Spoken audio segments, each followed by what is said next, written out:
Every few months, someone who has watched maybe 15 episodes of One Piece shows up in a comment section to explain that it is overrated, that the animation is dated, that nothing happens, that they do not understand why anyone bothers. And every time, the response from people who stuck with it is the same. You did not quit because it was bad. You quit because it asked something of you and you said no. This video is going to make some people uncomfortable.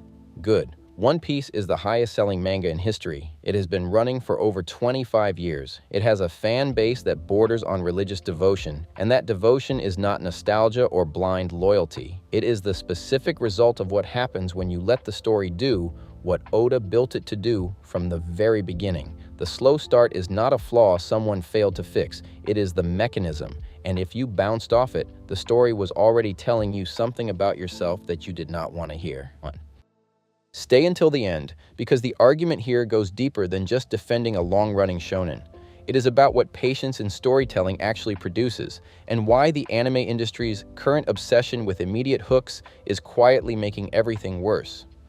First, the honest concession, because this argument falls apart if it is not grounded in something real. The early One Piece anime is not pretty, the filler is real. The pacing in the first 100 or so episodes is uneven in ways that have nothing to do with Oda's intention and everything to do with Toei Animation stretching content to avoid catching up to the manga. If you watched the original anime broadcast and felt like things were moving through mud, you were not wrong about that specific experience. You were just wrong about what it meant. The manga does not have this problem. The East Blue Saga in the manga moves. It is charming and confident and introduces characters with an economy of storytelling that people do not give Oda nearly enough credit for. Zoro's introduction, Nami's, Usopp's. Each one is a complete short story that works independently before it becomes part of something larger. Oda was not fumbling around trying to find his footing. He knew exactly what he was building, and he was laying foundations that would pay off decades later. If the pacing lost you, the honest recommendation is to watch One Piece using a filler guide or read the manga from the beginning. But if the story itself lost you, if the tone felt too silly, if Luffy felt too childish, if the whole thing felt beneath the more serious anime you had been watching, that is a different conversation and a more interesting one. Here's the thing about Luffy that nobody who quits early wants to sit with. Luffy is not a complex character in the traditional sense. He does not brood. He does not have an elaborate internal conflict. He is not hiding trauma behind a cool exterior or concealing a dark past that will recontextualize everything. He wants to be king of the pirates because that sounds like the most free and adventurous thing a person can be, and every decision he makes flows from that with a simplicity that looks, on the surface, like shallowness. What Oda is doing with Luffy is building a character whose consistency becomes his power. The reason Marineford hits as hard as it does, the reason Luffy's breakdown after that arc is one of the most devastating moments in shonen history, is because you have spent hundreds of chapters watching a person who never breaks, never wavers, never stops moving forward. When something finally stops him, the weight of it is proportional to how unbreakable he appeared. You cannot earn that moment in 15 episodes. You cannot earn it in 50. You earn it by letting the story accumulate. The people who dropped One Piece early and then watched a clip of Marineford on YouTube and cried anyway are out there. They exist, and somewhere in them is the awareness that they got a fraction of what the moment was supposed to deliver because they did not do the work. The work is the point. There is a dominant idea in modern anime consumption that a show needs to justify itself quickly or it has failed at its job.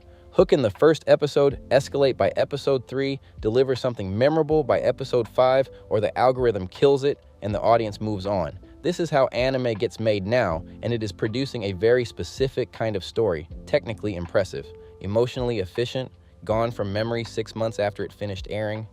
One Piece was not built inside that framework, and it does not function inside that framework, and it does not care about that framework.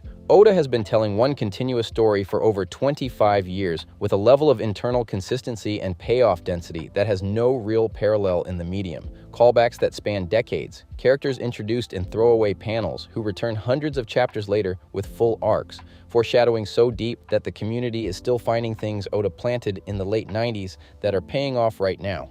That kind of storytelling is structurally incompatible with a 3-episode hook. The investment required to receive it is not a bug in the delivery system. It is the price of admission to something that operates at a different scale than almost everything else in the medium. When someone says One Piece is too slow to get into, what they are actually saying is that they are calibrated for a different kind of story. That is fine, not every story is for every person, but calling it a flaw in One Piece is like complaining that a novel requires more time than a short story. The length is not incidental to what it is. The arcs that people cite as the slow parts are doing more work than they appear to be doing. Arlong Park gets talked about as the first great arc, the moment One Piece becomes serious, and that framing is not wrong, but it misses something.